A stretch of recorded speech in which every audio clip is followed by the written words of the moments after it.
আটকে গেল রিকশার চাকা। ঠিক সেই সময়েই দ্রুত গতিতে ধেয়ে আসছে ট্রেন। তারপর রিকশা চালক যা করলেন দেখে হতবাক সকলেই।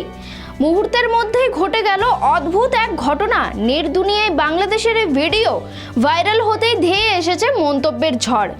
নমস্কার, দেখছেন খবর বাংলার সঙ্গে রয়েছে আমি স্মৃতি। আরও এক ভাইরাল ঘটনা নিয়ে।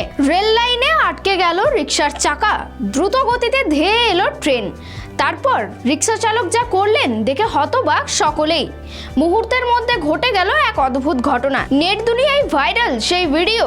ঠিক কি ঘটেছিল সেদিন? সম্প্রতি সোশ্যাল মিডিয়াতে ভাইরাল হয়েছে একটি ভিডিও। তাতে দেখা গিয়েছে রেল লাইনে আটকে গিয়েছে একটি রিকশার চাকা, আর একজন রিকশা চালক তার সর্বশক্তি দিয়ে চেষ্টা করছেন রিকশার চাকাটি রেলের ট্র্যাক থেকে বের করে নিয়ে আসার।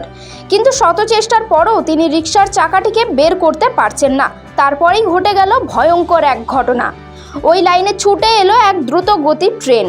ট্রেন আসতেই আশেপাশের সবাই পালিয়ে যায়, কিন্তু রিকশার মালিক শেষ অবধি চেষ্টা করে যান নিজের রিকশাটিকে বাঁচানোর। শেষ পর্যন্ত সফলও হন তিনি। সবাই রিকশা ছেড়ে পালিয়ে গেলেও রিকশার মালিক তার জীবিকা নির্বাহের উপায়ে বাঁচাতে শেষ পর্যন্ত চেষ্টা করেন।